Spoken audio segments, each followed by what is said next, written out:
Sir, जो ये कार्यक्रम हुआ है, कॉन्फ्रेंस हुआ है, विश्वविद्यालय के लिए इस तरह का कार्यक्रम कितना जरूरी है सर? नहीं, आज का दिन बहुत ही शुभ है कि कॉन्फ्रेंस का इनॉग्रेशन हुआ और साथ में ही एक बुक रिलीज़ हुई professor Bhushan Patwardhan and professor Indu की, जीनोम टू ओम जी।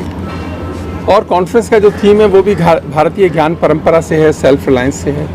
तो दोनों थीम बहुत मिलते हैं आपस में। और आज जब भारत के प्रधानमंत्री ने ये संकल्प लिया हुआ है कि भारत 2047 तक विकसित राष्ट्र बनेगा, तो उसके लिए हमको इकोनॉमिक ग्रोथ रेट चाहिए 8 से 9% की, बहुत साल चाहिए। इस कारण से जब हम आगे बढ़ेंगे तो हमारा डेवलपमेंट के जो मॉडल्स हैं उसके अंदर सस्टेनेबिलिटी का एक बहुत बड़ा इशू है। और भारत क्योंकि बहुत पुरानी सभ्यता है, 10,000 साल से ऊपर की सभ्यता हो गई, न तो हमने कभी अपनी नदियाँ ख़राब की थी, ना पहाड़ ख़राब किए थे, ये सारे 150-200 साल में हो गया। तो कहीं ना कहीं हमें अपनी परंपरा से अच्छी बातें, अच्छे लेसन्स आज मॉडर्न युग में नई पॉलिसीज़ के अंदर उसका समावेश करने की आवश्यकता है। ये कॉन्फ्रेंस उस डायरेक्शन में एक दिशा प्रदान करेगी। और जो किताब है वो एक अच्छे डेकोरेटेड साइंटिस्ट ने लिखी है, प्रोफेसर पटवर्धन ने, तो वो जब बात कहेंगे तो उसका प्रभाव जो है साइंटिफिक कम्युनिटी पे ही नहीं पड़ेगा, आम जनमानस पे भी पड़ेगा।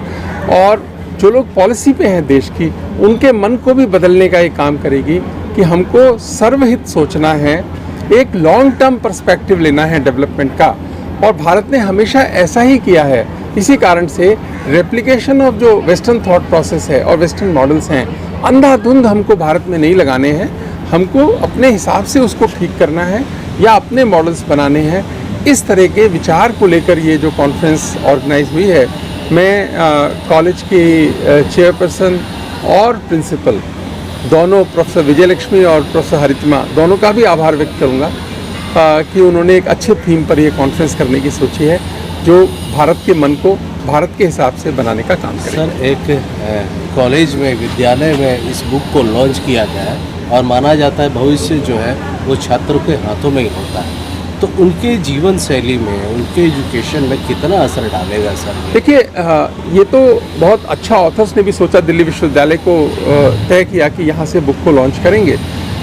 बुक लॉन्च हुई, अब टेक्नोलॉजी के माध्यम से बहुत सारे लोगों तक ये मैसेज भी गया। और बच्चों का मन, क्योंकि शिक्षा का बहुत बड़ा योगदान है व्यक्ति को बनाने में और देश को, राष्ट्र को बनाने में, इसी कारण से शिक्षा संस्थानों की एक बड़ी भूमिका है। और अगर इस तरह की बातचीत, डेलिब्रेशन, डिस्कोर्स एजुकेशन इंस्टीट्यूशंस में होंगे तो उसका एक दूरगामी प्रभाव बनेगा। क्योंकि हमने ही देश को साइंटिस्ट देने हैं, हमने ही इंजीनियर्स देने हैं, डॉक्टर्स देने हैं, फिलोसोफर्स देने हैं, हिस्टोरियंस देने हैं, और हमने ही इस देश को चलाने वाले लीडर्स देने हैं। तो हमारी जो भूमिका है शिक्षकों की, वो बहुत बड़ी भूमिका है। और इसी कारण से ऐसे कामों के लिए सबसे अच्छा अगर कोई प्लेटफॉर्म है तो विश्वविद्यालय होते हैं। तो ये कॉन्फ्रेंस आयोजित किया गया है और जो ये बुक लॉन्च किया गया है, क्या उद्देश्य है यहाँ पे इस कार्यक्रम का? देखिए, उद्देश्य तो बहुत गंभीर है। ये हर साल हम ये कॉन्फ्रेंस करते हैं। इस बार हमारा जो थीम था वो ट्रेडिशनल नॉलेज सिस्टम पे था, इसलिए और ये बुक अभी हाल में पब्लिश हुई है।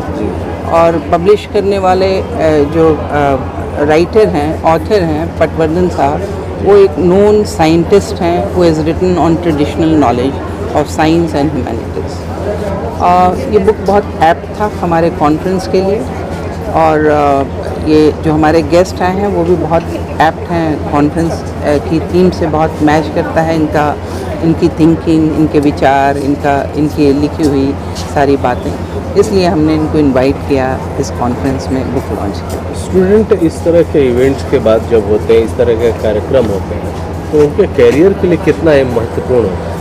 ये करियर के लिए महत्वपूर्ण तो है ही, क्योंकि हमारा जो नया NEP 2020 है उसमें इस तरह के कोर्सेज इंट्रोड्यूस किए गए हैं। और बच्चों में एक साइंटिफिक वैल्यू इनकलकेट करना अबाउट द ट्रेडिशनल नॉलेज, ये बहुत आवश्यक है।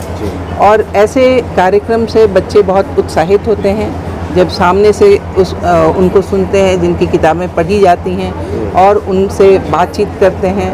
डिस्कशंस में बहुत सारी चीज़ें बच्चों को पता लगती हैं कि how traditional knowledge system is important to us today.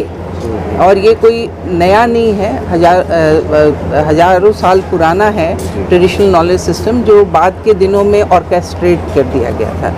क्योंकि उनको जो रूलर्स थे, जो आक्रमणकारी थे, उनको अपना साइंस, अपने इनोवेशंस हम पर थोपने थे, just to show the superiority कि वो सुपीरियर हैं हमसे और वो वही हमको एडमिनिस्ट्रेट कर सकते हैं। ये नॉलेज सिस्टम जो है वो ये बताता है कि हमारा पास्ट जो था वो बहुत ग्लोरियस था, हालांकि हम उस ग्लोरी में ना डूब करके आगे काम करना है, हमें उस पास्ट को आगे बढ़ाना है।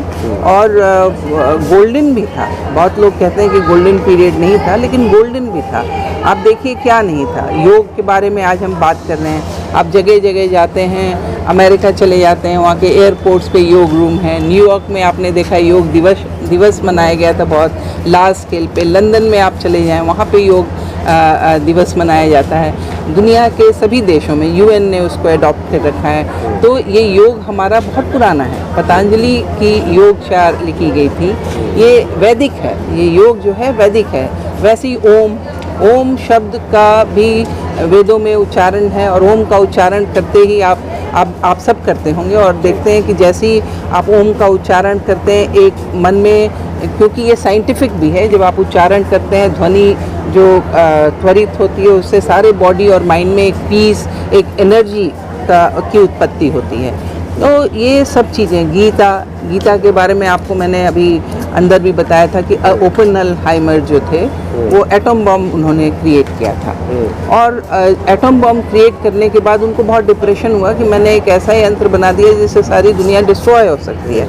तो उन्होंने भाषण में कहा कि इसके बाद मैंने गीता पढ़ा, और गीता में कृष्ण ने अर्जुन से जो कुछ कहा वो यही कहा था कि तुम इंडिविजुअल के इंटरेस्ट को नहीं देख करके वर्ल्ड के इंटरेस्ट को देखो, वर्ल्ड व्यू रखो अपना। और उस व्यू से मैंने ये एटम बॉम्ब बनाया, और गीता पढ़ने के बाद उन्होंने बताया कि मुझे बहुत शांति मिली थी। तो आप देखिए कि सभी रेफरेंसेस जो हैं वो एंशिएंट ट्रेडिशंस की, हमारे एंशिएंट इंडियन ट्रेडिशंस की तरफ जाते हैं। जब हम वर्ल्ड व्यू भी लेते हैं, तो हम ही क्यों अपने ट्रेडिशनल नॉलेज सिस्टम को रिवाइव ना करें, बच्चों तक ना पहुंचाएं, उनको ज्ञान न दें इसका। तो ये बहुत ज़रूरी हो जाता है। इतिहास के बारे में पहले जो यूरोपियंस थे वो कहते थे कि we have no sense of history. मैं इतिहास की अध्यापिका हूँ, प्रोफेसर हूँ, तो कहते थे we have no sense of history. लेकिन आप देखिए ये जो नेशनलिस्ट हिस्टोरियंस थे, पुराने वैदिक सोर्सेज को निकाल करके, एपिक्स को, महाभारत और रामायण से, पुराणों से, पुराण क्या है, पुरातन इतिहास है।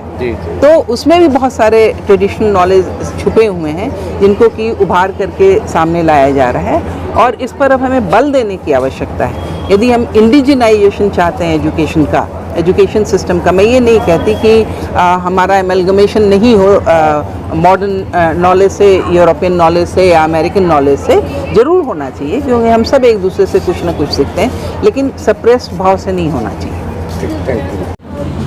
मैम, सबसे पहले ये जो कॉन्फ्रेंस है इसके बारे में बताइए, किस तरह का कॉलेज द्वारा ये कॉन्फ्रेंस का आयोजन किया?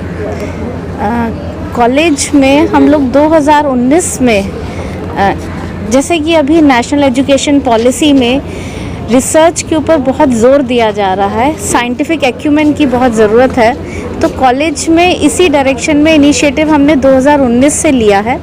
और कॉलेज के अंडर ग्रेजुएट स्टूडेंट्स अपने प्रोजेक्ट्स और कॉन्फ्रेंसेस में पार्टिसिपेट करते हैं रेगुलरली, और तब से हम इस कॉन्फ्रेंस का आयोजन करते आ रहे हैं। हर साल इस कॉन्फ्रेंस का आयोजन एक अलग थीम पर किया जाता है, एक विषय पर किया जाता है, जिसमें सभी स्टूडेंट्स किसी भी डिपार्टमेंट से हों, चाहे वो साइंस से हैं, सोशल साइंसेज, लैंग्वेजेस, ह्यूमैनिटीज़, वो सभी उसमें पार्टिसिपेट करते हैं, अपने अपने रिसर्च पेपर्स लिखते हैं और प्रेजेंट भी करते हैं।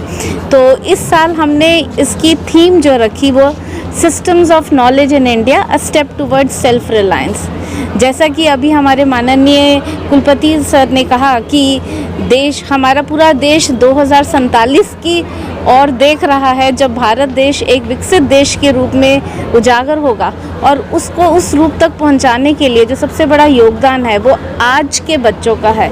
तो इसीलिए आज जो बच्चे कॉलेज में पढ़ रहे हैं उनको इस तरह का प्लेटफॉर्म दिया जाए जिसमें वो समझ सकें और आगे बढ़ें। उनके लिए ये जानना बहुत ज़रूरी है क्या सही है और क्या गलत है, और ये तभी वो डिसाइड कर सकते हैं जब उनके सामने एक ऐसी अपॉर्चुनिटी, ऐसा प्लेटफॉर्म मिले जहाँ पर वो विजनरीज़ को सुन सकें। और उसी डायरेक्शन में इस कार्यक्रम का आयोजन किया गया।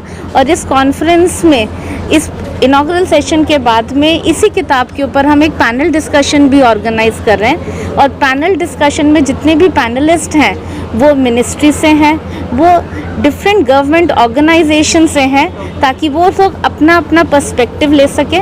और जैसा कि सर ने बार बार कहा कि हमें इस कॉन्फ्रेंस में, इस बुक के थ्रू जो कॉन्सेप्ट दिया जा रहा है वो ऐसा होना चाहिए जिसे पॉलिसी में एम्बेड किया जा सके, और देश एक अपना नया नज़रिया और नए रास्ते से, और नया रास्ता लेकिन जिसके अंदर जो हमारी पकड़ है वो हमारी भारतीय संस्कृति की पकड़ है। तो भारतीय संस्कृति और नया दौर दोनों साथ साथ चलेंगे। इसी को मद्देनज़र रखते हुए इस कॉन्फ्रेंस का हमने आयोजन किया है। और इस कॉन्फ्रेंस में 400 से अधिक प्रतिभागी हैं, और टीचर्स, रिसर्च स्कॉलर्स, स्टूडेंट्स सब कुल मिलाकर 58 पेपर प्रस्तुत किए जाएंगे। तो मुझे ये पूरा विश्वास है कि 3 दिन बाद जब इस कॉन्फ्रेंस से सब लोग बाहर निकलेंगे तो एक नए नज़रिए और एक ऐसा नज़रिया जो कि देश के लिए, विश्व के लिए बहुत ही प्रभावकारी होगा। बहुत बहुत धन्यवाद।